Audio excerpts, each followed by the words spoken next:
Previously in Hedge Knights, Sappho and Lazarus started additional cycloid fields in hopes to outpace the ambrosia harvest so the Adlets could enjoy tea again.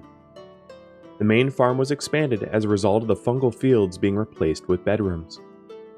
Dave, Sappho, and Arelco packed up 2 bison and headed west to search for survivors from the fallen settlements of Penobscot, Wewanock, and Pennacook.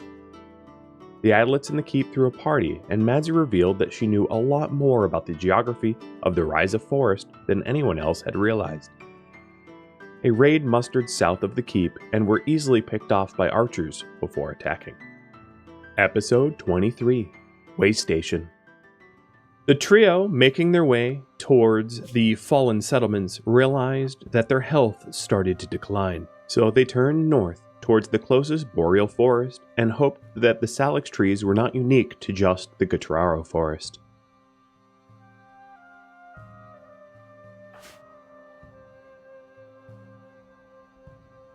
Back in the Bison Keep, the Adlets only had a small amount of pollution cleanup left to be done. 2 tiny plots remained in the farm. With almost all of the renovations completed, Megahoof took inventory of their stocks and asked Tangier if she and Madzi could mine coal from the underground mines. He offered to give Madzi safety lessons himself, but Tangier said she'd be happy to tutor Madzi. Megahoof then reassured Tangier that in the future he'd try to schedule caravans to obtain above-ground coal, iron, and salt, but couldn't risk so many Adlets departing from the keep at once, leaving it so undefended. Tangier said she totally understood. Leaving Lazarus and just a few archers to guard the keep was far too foolhardy.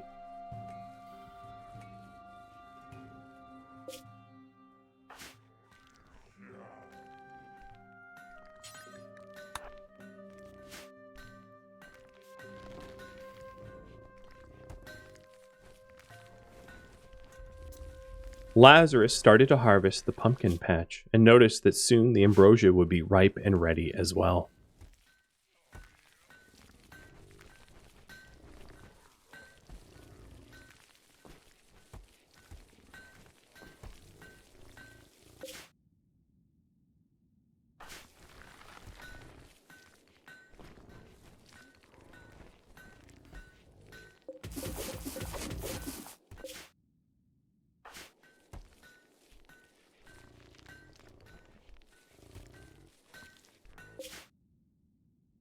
The traveling search party were in luck. The salix trees were not unique to the Gatraro forest, and not only did they find a large purified glade, but it was far larger than even the one back in the Bison Keep.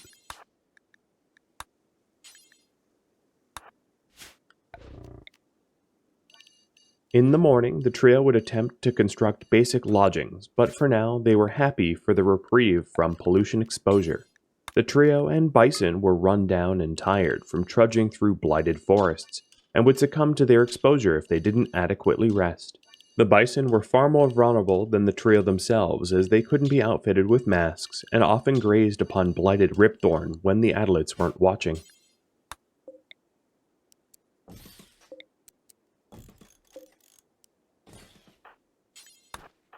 The trio could barely stay awake long enough to haul their marsh-soaked bedrolls out of the muck and onto drier land. Their provisions were strewn about, and the only energy they could muster was to tether the bison down and drag themselves to bed. Tangier finished teaching Madzi how to safely mine underground. She knew that Madzi mined at such a glacial rate that there wasn't much risk in letting her loose. What Tangier could mine in an hour took Madzi more than a day, so the risk of Madzi excavating enough rock and soil underground to cause a collapse was slim to none. Nonetheless, Tangier extended an outstanding offer for Megahoof to inspect the mines for any issues, but Megahoof seemed fairly certain in Tangier's attention to detail and wasn't concerned about a collapse. He did want to check in with Madzi from time to time because being underground for prolonged periods could be stressful and disorienting.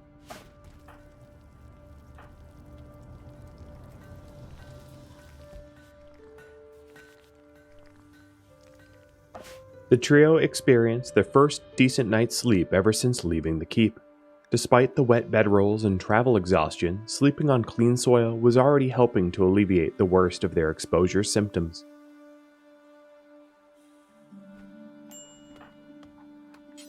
They quickly gathered their supplies from the marshes and made sure to spend as little time as possible amongst the blight.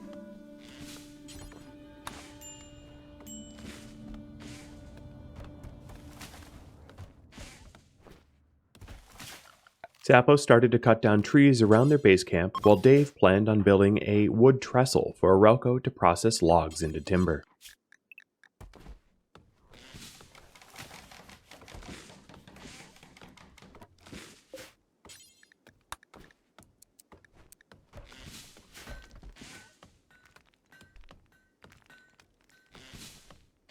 Arelco got to work planing the raw wood into timber to allow Dave to make a proper, comfortable cabin.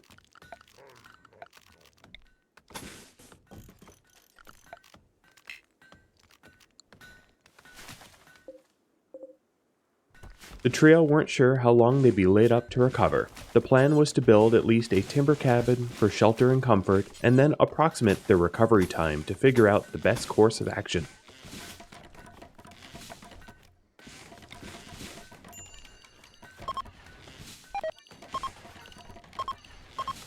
Sapo performed a quick health check on Dave and then also inspected the two bison, Bastion and Mojo, and gave a best guess that they'd likely be here longer than they had first anticipated. The bison's exposure nearly got to critically dire levels, and a lot of rest and recovery would be needed to safely proceed deeper into the Rhadamant forest.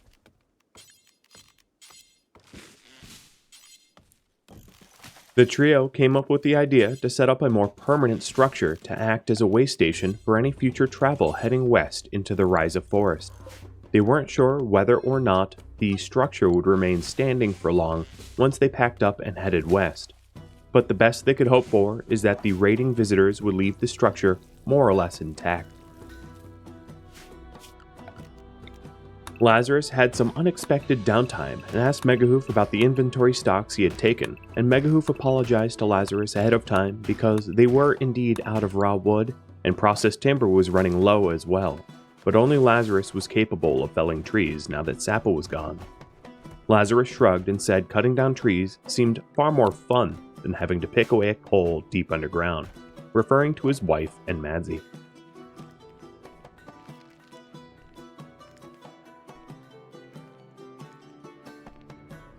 The second phase of the renovations were complete. The main farm was pollution-free and fully sown with crops. The final phase of the renovations was to clean all of the pollution out of the prayer room, but that project was put on hold until the salix trees could purify the backlog of toxic waste. There was no telling how soon the toxic waste would decay, or whether or not the 6 salix trees could handle the excess. But once the backlog was processed, they'd continue the last phase to have a sanctified prayer room.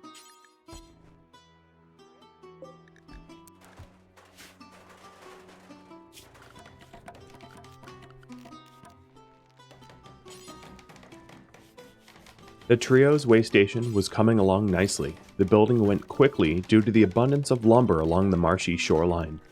Sapo had cleared so many trees to make room for their shelter that designated stockpiles of raw wood and timber needed to be set up to free the cabin from clutter. Dave planned some shelving for their food and supplies, and another smaller one for hay for the bison. There wasn't much wild grass for the bison to graze upon, and without a pasture they were tethered on short lines and couldn't easily wander to graze anyway.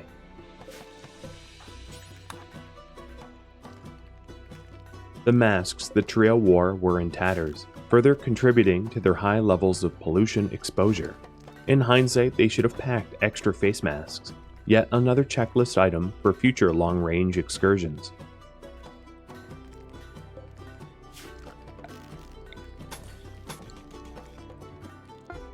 Neither of the three felt confident enough to try to shear bison for wool and fashion masks out of the wool, so instead they just make do with wearing their tattered face coverings.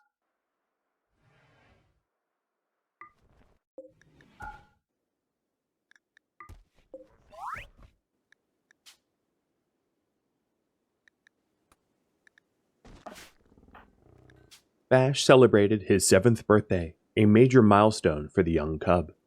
He learned quickly with ease, likely a trait he had picked up from his father, and having spent so much time in the fields cleaning pollution and hauling wheat, showed promise tending crops and cultivating plants.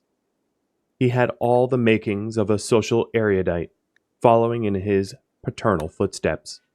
This made Judea overwhelmingly proud, because not only was Megahoof a wonderful husband, he had also shown over the last 2 years to be quite an enlightened leader as well.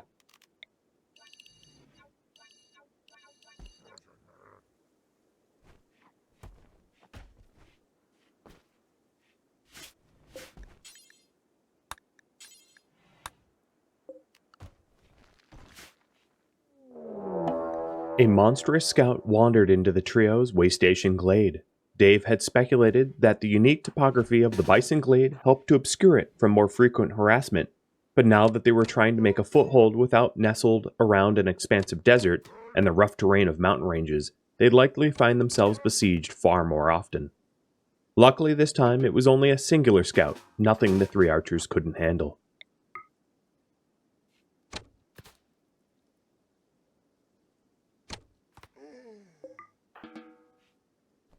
Although the lone scout was easily dispatched, the trio discussed cutting stone to replace the timber walls and also setting up a defensive perimeter around the lodge in case of more dangerous incursions.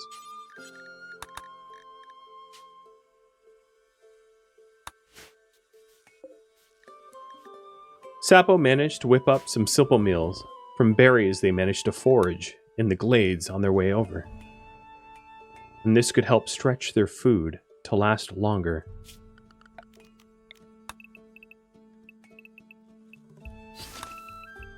Sapo also intended to harvest the wild grasses around the Waystation to keep the bison fed. Maybe once they had the materials, they could construct a sturdy, walled-in pen for the bison to openly graze. But the security of their lodge took priority, at least for now.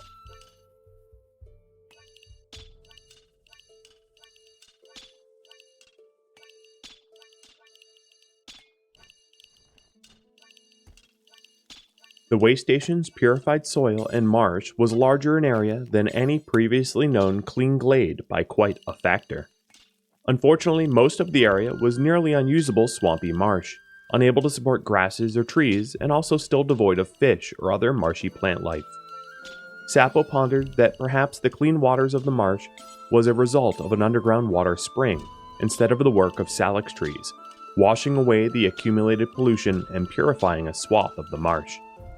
There were still salix trees to be found around the Waystation, but Sapo thought that they were unlikely to be the cause of the clean marsh.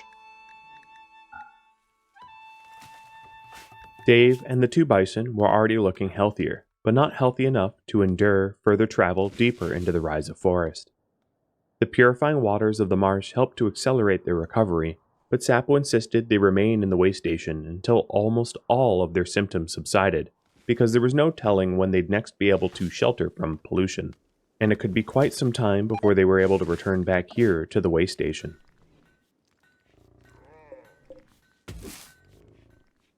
The ambrosia back in the keep was ready to be harvested.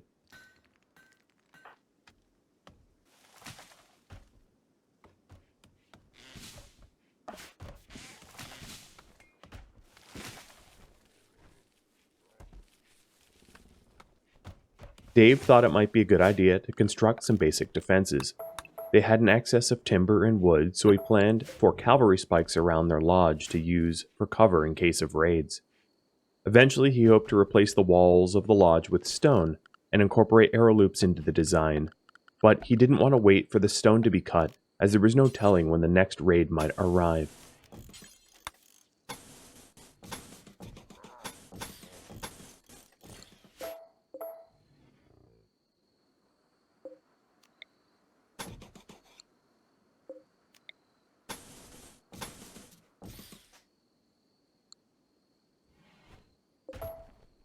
The cavalry spikes would offer very little in the way of security, but at least it felt like something was being done, and for the vulnerable trio, even a false sense of security felt better than none at all.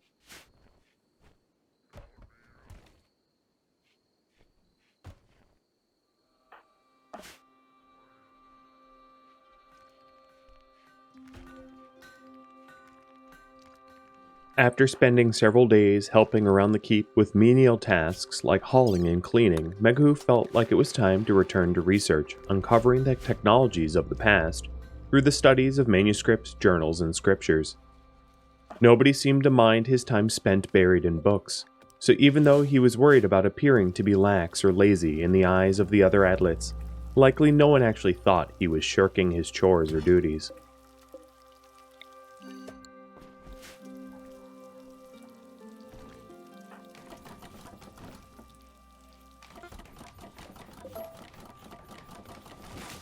While Dave constructed cavalry spikes and Arauco processed raw wood, Sapo ventured out in search of salix trees to uproot and relocate closer to the lodge with the help of Bastion and Mojo.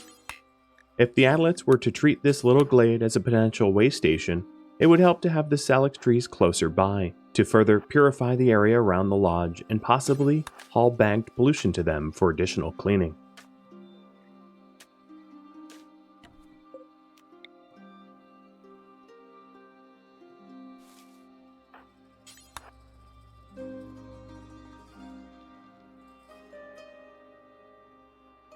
Sapo was getting accustomed to digging up salix trees and decided to take a few shortcuts to see if the process could be done more easily.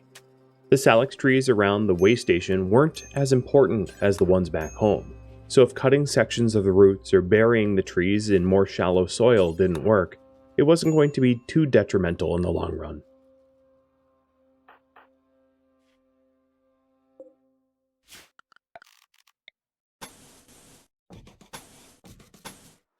Despite being impractical, Dave decided to practice his carpentry skill by laying a perimeter wall around their hut.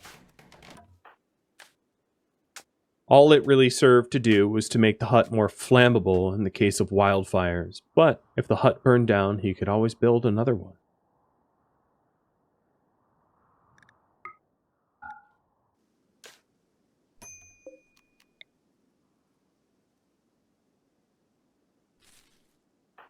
Sapo transplanted the trees, giving them ample room for a wide root structure.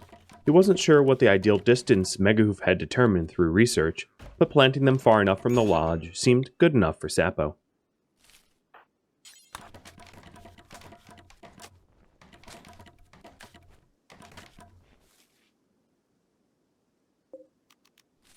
Sapo took the most shortcuts with the final salix tree, hacking off most of the roots, leaving just enough to allow the tree to remain standing, and replanting it in a very half-heartedly dug hole.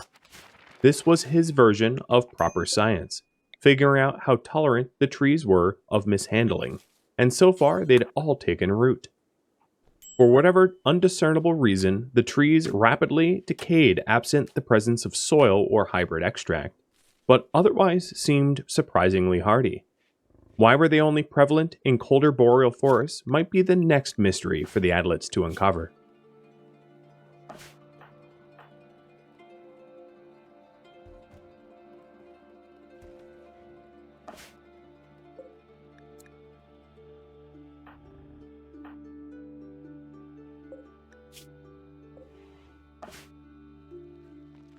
The first plot of psychoid leaves were nearing maturity, and Megahoof couldn't wait to brew up additional extract. He would likely wait for the search party to return home before sending anyone else out to obtain additional salix trees, but knowing they had extract ready and waiting was a very exciting prospect.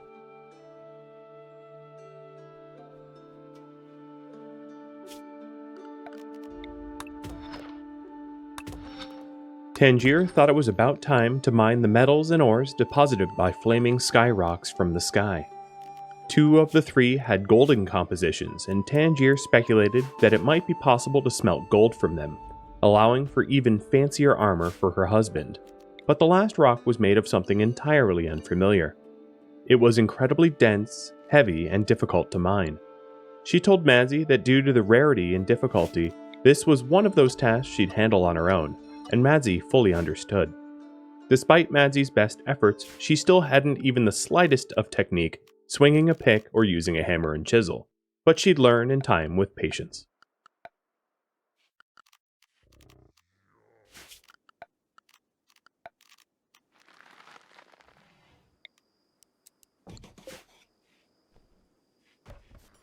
The trio's lodge was tidy, clean, and warm, and Sappo whipped up some berry medley meals to help stretch their preserved Mackie provisions.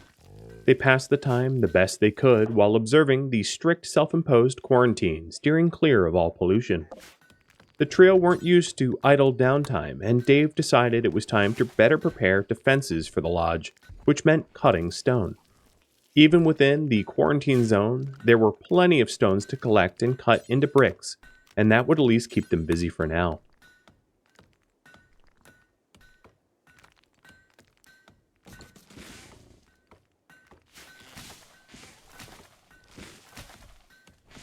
While Sappo was out cutting down additional trees, he noticed that some of the wild critters around the lodge were gathering closer to the bison, possibly to eat the hay that was stored on the shelves. Sappo wanted to keep feeding the wild critters, but knew that neither Orwelko nor Dave likely shared that sentiment, so he kept the news to himself.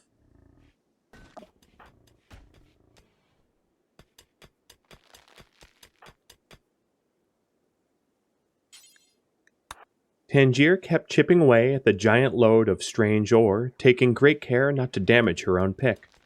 She wasn't quite sure what sort of properties it had, but it was certainly more heavy than iron. Luckily, there was an ample supply, so Lazarus could experiment with it to possibly find some good use. Maybe Judea could experiment with it as well. Durable metals could be incorporated into doors or gates, possibly further fortifying their keep.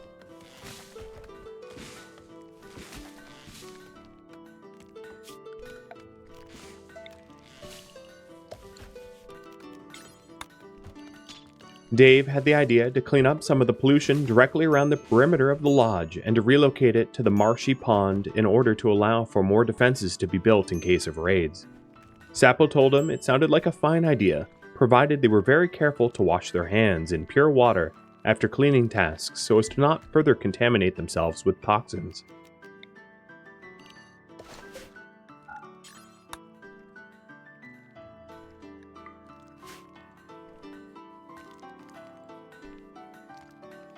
It didn't sit well with Sappo that they were contaminating pristine waters, but since the newly relocated salix trees were just starting to absorb pollution around their trunks, there wasn't really a better spot for the pollution.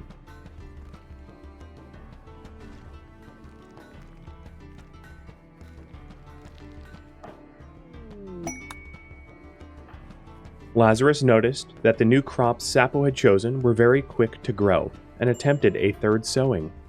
Summer was already 2/3 past, but if autumn was gentle, it was possible they'd have even more garlic and lentils to sustain them for the winter.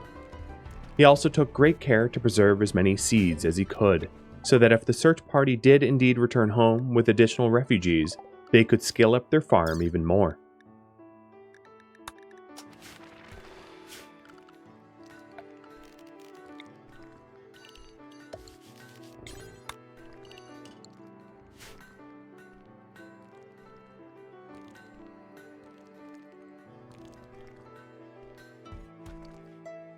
Orwelko worked to amass as much stone as he could, as Dave hadn't told him how much they'd need for defenses. He didn't have much else to do, however, so despite wanting to go hunt for meat, which would have been very difficult to do while staying inside the clean areas of the grotto, and also not upsetting Sappo, stone cutting was just about all that was left.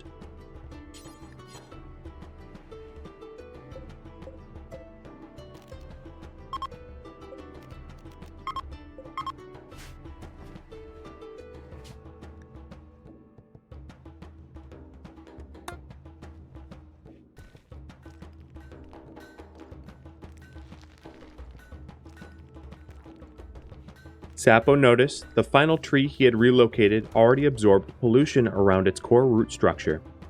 This sort of perplexed Sappo. He still couldn't figure out how the tree could be so hardy to physical abuse, and yet so fragile when uprooted fully. But he'd relay the information to Megahoof once he returned home all the same.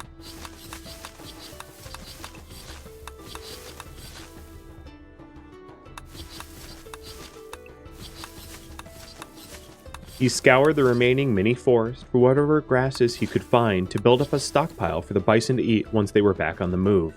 Sappo knew that cutting the grasses would make it harder for the wild critters to forage, but there was still at least thriving ripthorn to be found just about everywhere else around the marshy pond.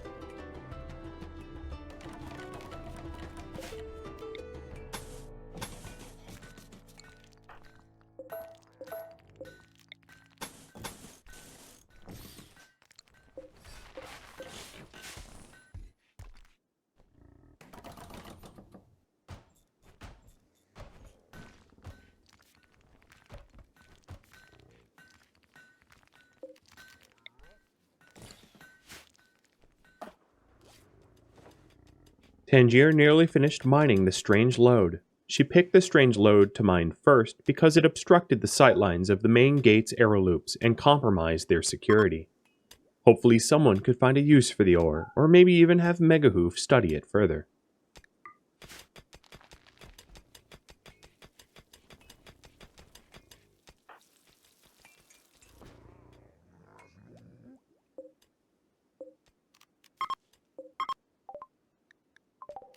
The Adlets in the Bison Keep wondered how the search party was coming along.